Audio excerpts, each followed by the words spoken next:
Conservatives have never seen the right-wing media so powerful and also so hostile to their party.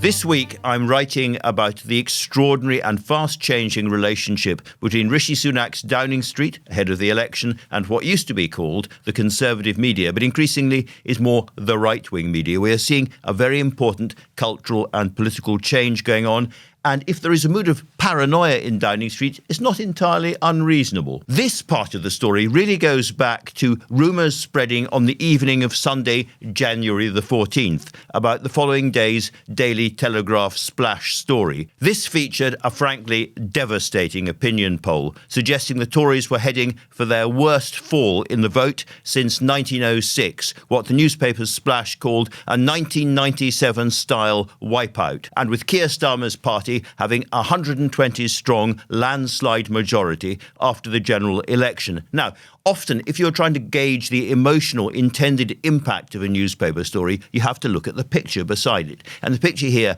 showed a particularly uncomfortable, sweaty-looking Rishi Sunak staring out of the paper as if he was sucking a lemon. It was fairly clear what was going on. But lest there be a scintilla of doubt, Lord Frost, one-time big backer of Boris Johnson and now one of the arch critics of Rishi Sunak inside the Conservative Party, wrote a piece in the paper boasting that he himself had been involved in commissioning and analysing the poll, an analysis, by the way, that YouGov, who carried out the poll, then argued about. It seemed to push the Conservatives even further towards a Reform UK kind of attitude towards immigration, and was clearly intended to put particular pressure on the Prime Minister on the week of the big Rwanda bill vote. Indeed, Lord Frost said that unless the Tories were going to be tougher still on immigration, they faced what he called an extinction event at the hands of Reform UK. At this point, you might be wondering what all the fuss is about. After all, there have been an absolute slew of polls, all showing much the same thing. Rishi Sunak's Conservative Party in real deep trouble.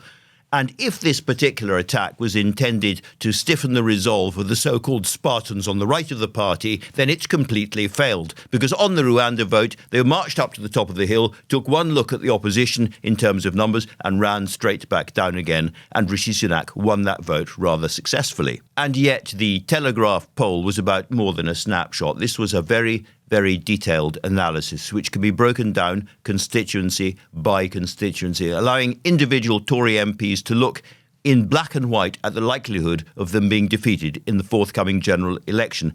And for a parliamentary party which is already divided, tired and demoralised, this was a pretty devastating act by the Daily Telegraph. Now, of course, the Telegraph, or as it's often widely known, the Tory graph, has long been a kind of Bible of the Conservative family, but it has never been knee-jerk loyal to Tory prime ministers. I'm thinking, for instance, of the terrible experience that John Major had during the Maastricht revolt at the hands of the Telegraph. You wouldn't feel if you went to see Mr. Major that it was very important to straighten your tie before you went into the room. I'm thinking of the really severe impact the Telegraph's exposure of the expenses scandal had on a slew of senior Tory MPs, and I'm thinking more recently of the expose of Matt Hancock. This has never been a paper which looks at Number 10, asks what they want to read, and then prints it. It's never been like that. However, these times are different and much more dangerous. First of all, the Conservatives really are facing a devastating general election if the polls are right. And second, unlike normal circumstances, there is a real, genuine right-wing challenger to the Conservative Party under Richard Tice and Reform UK. And what the Telegraph seem to be doing is nudging towards Reform UK and away from the Conservative Party, and that is what is really spooking Number 10. Now, I've spoken to Richard Tice, and he points out Reform UK, backed by lots of people in the media, are now at around 12 to 13% in the polls. He does not believe that Nigel Farage will be able to resist coming back, as he says, onto the pitch for an election campaign, and he thinks that by itself is probably worth another 2 or 3 points to Reform UK. He believes that Reform UK could be up to 16, 17 points by Easter, and by the summer could even be, get this, level pegging with the Conservative Party. And he too, using the same language, interestingly, as Lord Frost, talks about an extinction-level event facing the Conservatives at the general election. I think we are seeing essentially the dying days, potentially the last ever majority Conservative government. So this stuff is real. You can understand why people around Rishi Sunak are pretty spooked. What's really curious about the Telegraph's handling of all of this is the timing. Because the newspaper, including its stablemate, The Spectator, faces a takeover bid from a company called Redbird IMI, which is a joint consortium between American venture capitalists, that's the Redbird bit, and the Sovereign Wealth Fund of Abu Dhabi, under Sheikh Mansour, who is also, by the way, the owner of Manchester City. Now, the Emiratis are authoritarian. They have no great love or tradition of free speech. It would be the first time that the Sovereign Wealth Fund of another government, an authoritarian government, tried to buy a major newspaper in the UK. And a lot of people at the top of the Telegraph, including the current editor and previous editors and most of the senior editorial staff, absolutely loathe the prospect of being taken over by Redbird IMI. And I think even if the Emiratis and the Americans tried to stuff their mouths with gold, many of them would simply walk away if that happened. It's a very, very important moment for British journalism generally. And the curious bit of this, of course, is that who can protect the Telegraph? Well, basically only the government. The Culture Secretary, Lucy Fraser, is taking the bid in for analysis and scrutiny. The Competition and Markets Authorities and other people will be involved in all of that. But the important point to remember is the Telegraph needs Rishi Sunak, needs his government. So why is it attacking him quite so vigorously right now? Now, I think the answer to this is nothing to do with conspiracy. It's about the personalities involved, and it's about a really important change in the ecosystem of the media generally. So the personalities, first of all. In the old days, the editors of the Daily Telegraph, Her Majesty's Daily Telegraph, were part of the higher ecosystem of the Conservative family. They'd go to the same clubs at lunchtime, have a few gin and tonics and a decent bottle of claret with the cabinet minister, roll back to the office, and then at the weekends they'd be off in the country shooting or riding or whatever with Conservative ministers. They were part of that family. The new generation are completely different. What you need to remember is that right across Fleet Street at the moment, what used to be called Fleet Street, Paul Dacre, the former editor of the Daily Mail, has seeded a series of younger journalists as editors who are phenomenally influential, and they're all, in a sense, quite similar. There is Tony Gallagher at the Times, there is Ben Taylor at the Sunday Times, and indeed there is Chris Evans at the Telegraph. And these are data-driven, ferociously hard-working editors who disdain kind of political and social links, are very, very suspicious of friendly, smiling politicians of any stripe. There's a story about Chris Evans which may be apocryphal, but I think has a kernel of truth, which is that at one point in the middle of a very, very busy evening newsroom when everyone's rushing around, his wife and his small children appear, and she's brought them in for him to say goodnight to, because that was the only way he was ever going to see them. That gives you some sense of the driven quality of this group of journalists. They are not the kind to be won over by a gin and tonic in a cabinet minister's office. So that's one really important change. These are Dacre-driven editors of a different style, less biddable than the old Tory editors. But they're not only Dacre-driven editors, they're data-driven editors, because modern newspapers work on a kind of endless loop. They're all online subscription models, so they're getting feedback in almost real time about how many readers are reading what and what articles they're spending time over. That, plus the endless emails and letters coming pouring into an editor's office, gives a modern editor a much closer sense of what their readers are really interested in and really think.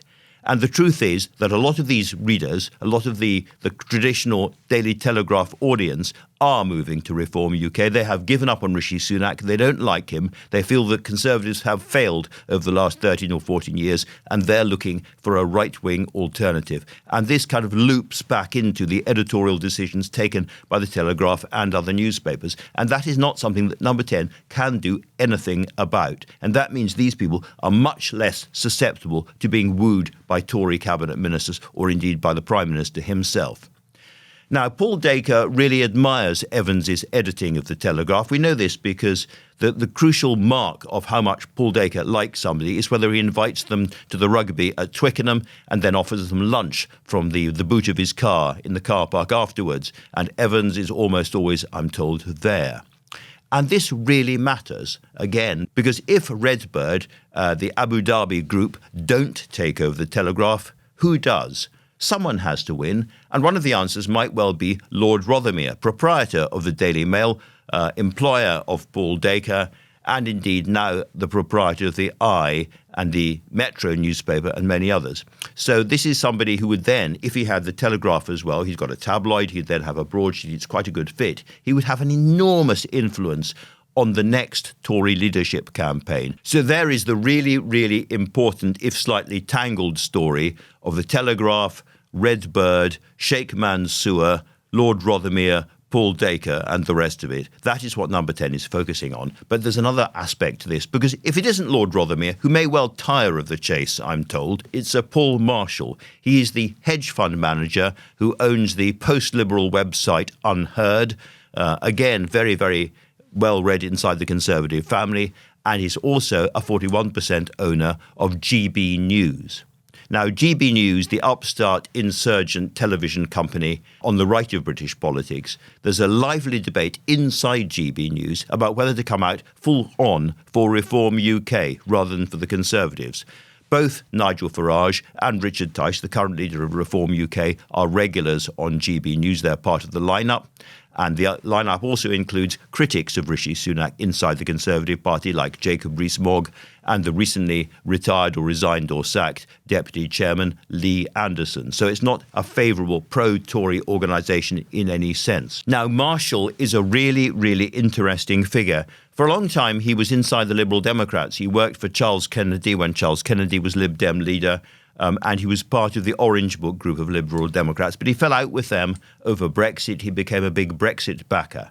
People who know him very well say to me that he is not a political extremist, but he's obsessed by plurality and pluralism and different views being expressed in the broadcast media, which is why he has been such a backer of GB News. Now, GB News has its own culture war. There's the kind of loudmouth would-be American shock jock characters we all know about, some of whom have been fired already.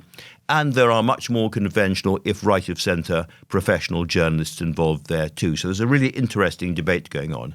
If GB News comes out for Reform UK fully, then that will be quite a big moment and very difficult for number 10, because they are speaking to a lot of Conservative activists, people who have been inside the Conservative Party and who are now disillusioned. This is not just a media story. This is very much a major political story too. OK. You may now be thinking, that's all very well, Andrew Marr, GB News, the Telegraph and the Mail. But what about the really big player, News UK, Rupert Murdoch's operation inside Britain?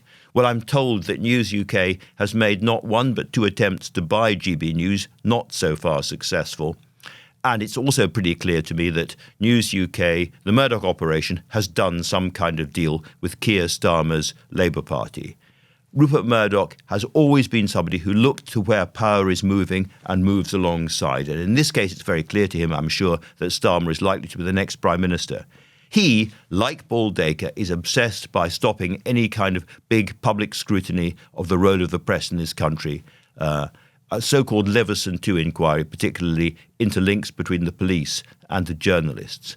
And I would not be at all surprised if he has not had some kind of commitments from Keir Starmer's office.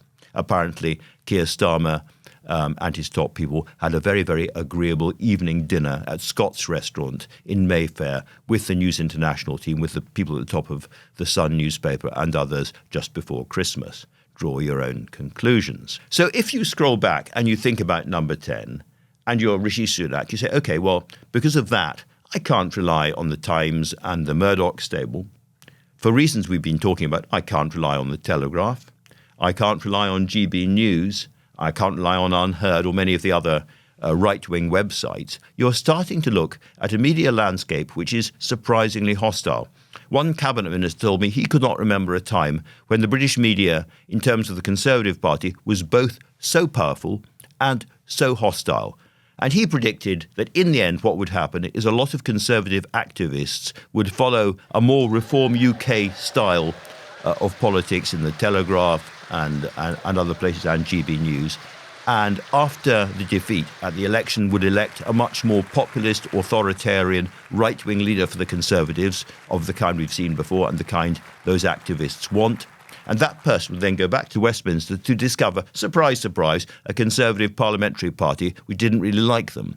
And so we're going to go through yet another circle of Conservative decay and failure, but this time driven in many ways by parts of the media. In the end, I don't think this is a story of conspiracy, whatever Number 10 believes. I think this is a story about really important changes in the way newspapers operate and their relationship with their readers and increasingly their viewers as well, and changes in ownership too. I think what we're really seeing here is what happens when there is a radical loss of authority at the centre of politics.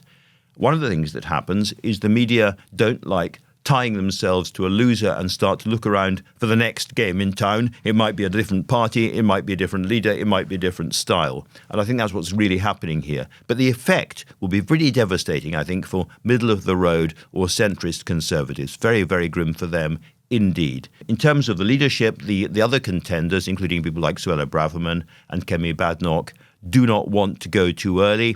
Kemi Badenoch was apparently recently heard in the House of Commons saying that she wanted Rishi to own the defeat. And when it comes to Reform UK, we just don't know what's going to happen. But if Reform UK do indeed, helped by people in the Telegraph, helped by people at GB News, get up to sort of 20 points, or even north of that, and do start to rival the Conservatives, I think we're heading for an absolutely extraordinary explosion on the right of British politics. Thank you for watching. I would really love to know what you think. So please, if you can, leave a comment below. And don't forget to subscribe so that you can get videos from the New Statesman as soon as they're released.